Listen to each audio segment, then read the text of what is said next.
Jesteśmy w Rudach Raciborskich na kolejnej wycieczce z zabytkowej kopalni Ignacy. I jest to wycieczka prowadzona pod hasłem Szlakiem Pary. Bo jak może część z Was wie, w Rudach Raciborskich mamy zabytkową stację kolejki wąskotorowej. Wydarzenie się cieszy ogromnym sukcesem, cały autokar jest zapełniony. No i teraz wchodzimy już właśnie na tą stację. Ja jej jeszcze Wam tutaj za bardzo nie pokazywałam, więc też się cieszę, że akurat w dniu dzisiejszym mogę tu być. Bardzo się cieszę.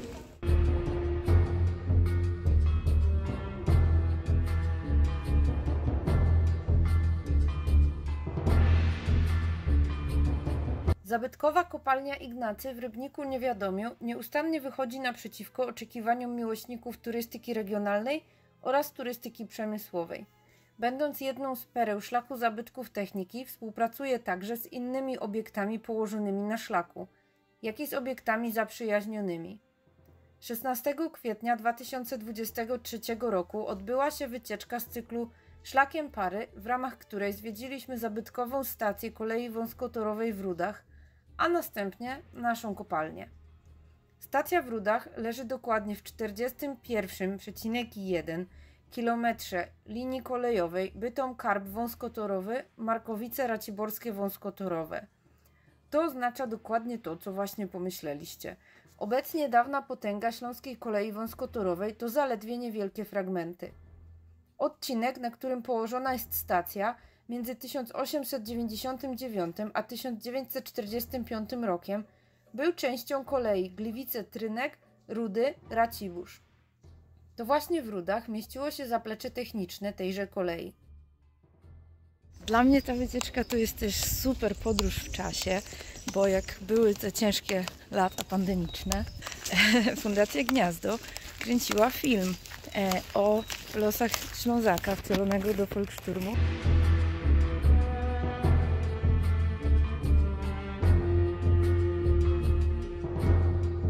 I no ja w tym filmie grałam. Właśnie w śląskiej chacie tutaj w Rudach Raciborskich. Wpis do rejestru zabytków nastąpił jednak stosunkowo późno, bo 1 marca 1993 roku. 24 stycznia 1994 roku otwarto stację na potrzeby ruchu turystycznego. Na trasie Szlaku Zabytków Techniki Województwa Śląskiego figuruje od 19 października 2006 roku.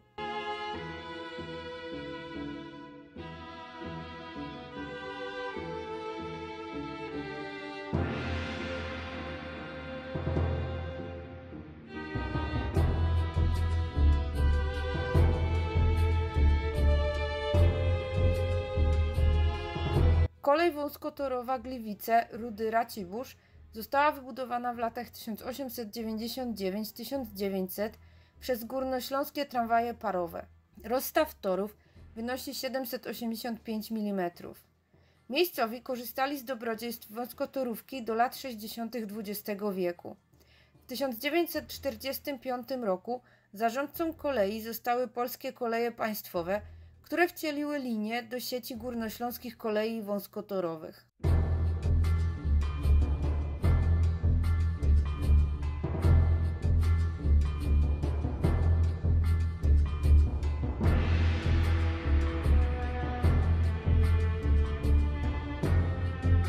Jestem pod ogromnym wrażeniem, jak ta ekspozycja jest zorganizowana, z jak ogromnym poszanowaniem dla dziedzictwa kolejowego.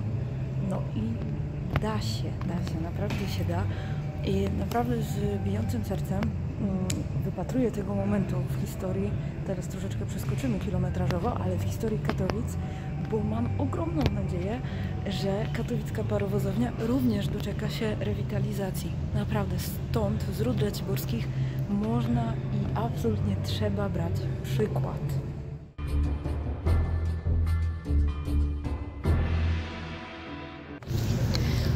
Teraz będziemy sobie jechać ciufcią, więc mimo, że jest cieplutko, to poprawa izolacji termicznej musi być.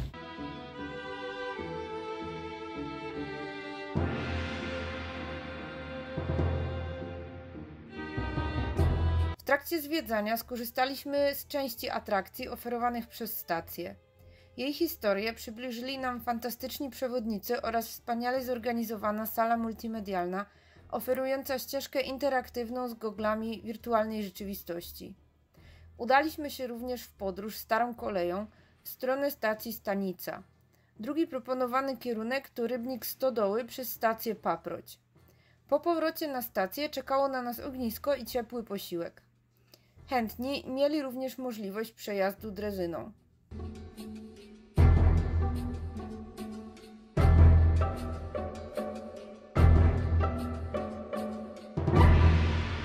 Przy okazji warto wspomnieć kilka ciekawostek związanych z rozwojem kolei wąskotorowej na Śląsku. Przede wszystkim powstała ona jako odpowiedź na niewydolny, oparty na transporcie konnym system transportu towarów. Kolej wąskotorowa służyła głównie do transportu towarów, zwłaszcza między poszczególnymi zakładami przemysłowymi oraz w obrębie zakładów macierzystych. Szczególnym przykładem kolei wąskotorowej, mówimy tutaj o połączeniu osobowym, jest katowicki Balkan. Połączenie to było częścią sieci prywatnej zarządzanej przez koncern Georg von Giesches-Erben. Kursy odbywały się w przybliżeniu w latach od 1916 do 31 grudnia 1977 roku. Linia ta łączyła obszary Szopienic, Burowca, Janowa, Nikiszowca i Giszowca. Śląsk to także ziemie leżące po czeskiej stronie granicy administracyjnej. Sieć kolei wąskotorowej w Zagłębiu Ostrawsko-Karwińskim liczyła 63 km długości i obsługiwała ruch towarowy oraz pasażerski, miejscami mając cechy tramwaju, czyli wagony jeździły po ulicach. Sieć wąskotorowej kolei podmiejskiej działała tam w latach 1902–1973.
A druga część naszej wycieczki to oczywiście zabytkowa kopalnia Ignacy, czyli laboratorium dla dzieci, Sowa, plac zabaw, wystawa interaktywna Wiek Pary, ale także cały kompleks tutaj maszyny wyciągowej Szybu Głowacki, więc zabawy i nauki jest tutaj bardzo dużo i nie ma się co dziwić, że uczestnicy wycieczki się rozpierzchli po kopalni. Wycieczka z cyklu Szlakiem Pary to także doskonała okazja, żeby przypomnieć sobie losy kopalni Ignacy, a właściwie Choym. Początki zakładu sięgają późnych lat 80. XVIII wieku, kiedy to asesor górniczy Reichard oraz przysięgły górniczy Salomon Izak poszukują złóż węgla kamiennego na zlecenie samego hrabiego Friedricha Wilhelma Redena. W 1792 roku w Biertutowach, obecnie położonych w mieście Radlin, zostaje założona doświadczalna kopalnia Versuchkohlengrube. W miejscu, gdzie na głębokość 20 do 26 metrów wydrążono pierwsze szyby, dzisiaj znajduje się cmentarz. 5 lat później nazwa kopalni uległa zmianie na Choym w celu uhonorowania Karla Georga von Choyma, ówczesnego ministra pruskiego do spraw Śląska, który był zresztą osobiście zaangażowany w rozwój kopalni. W 1806 zabudowano tam pierwszą maszynę parową w rejonie Rybnika. W 1871 roku powstaje Konsolidierte Choym-Laura Grube, czyli skonsolidowana kopalnia Choym-Laura. Również wtedy powstaje szyb znany dzisiaj jako Kościuszko, wydobywczo odwadniający, oryginalnie nazwany Grundmann i mający głębokość 147 metrów. Drugi znany nam dzisiaj szyb, czyli Głowacki, oryginalnie nosił nazwę Opórk. Powstały pod koniec XIX wieku szyb wkrótce przejął całe wydobycie kopalni, a to dzięki połączeniu z bocznicą kolejową za sprawą parowego linociągu, co miało miejsce w 1902 roku. Nazwa Ignacy została nadana w 1936 roku. Również wtedy zmianie uległy nazwy szybów. Opórk stał się Głowackim, a Grundmann Kościuszką. Po zakończeniu II wojny światowej kopalnia uległa upaństwowieniu. Wkrótce uznano, że dalsza eksploatacja nie będzie już rentowna, zatem odcięto dopływ pieniędzy do zakładu.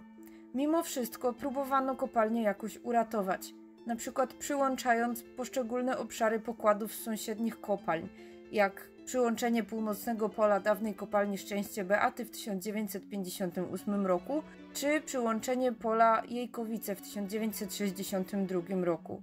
Kolejną porażką okazało się podwójne wdarcie wody na terenie drążenia Podszybia w Jejkowicach.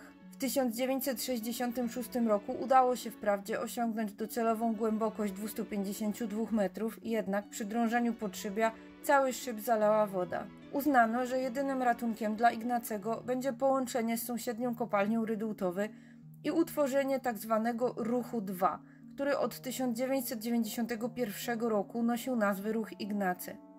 Połączenie kopalń odbyło się 1 stycznia 1968 roku.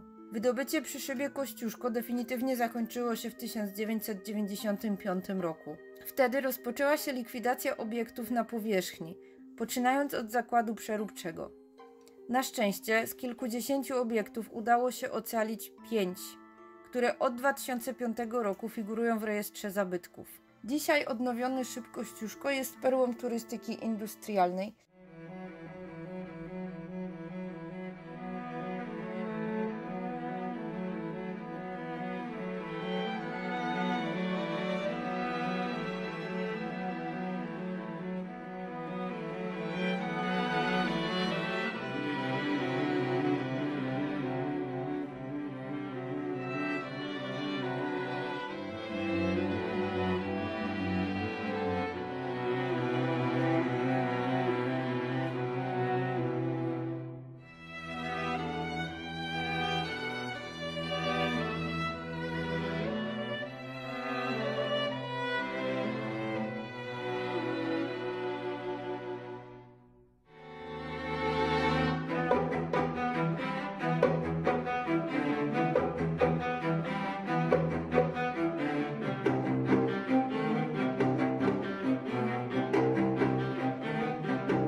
sumie już by było na dzisiaj tyle.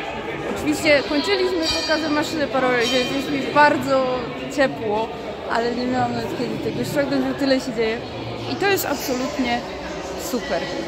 Takich wycieczek będzie więcej, więc koniecznie śledźcie media społecznościowe kopalni i zapraszamy, bo naprawdę warto w ten sposób spędzić niedzielę, dowiedzieć się czegoś nowego, zobaczyć coś nowego i poznać nowych ludzi.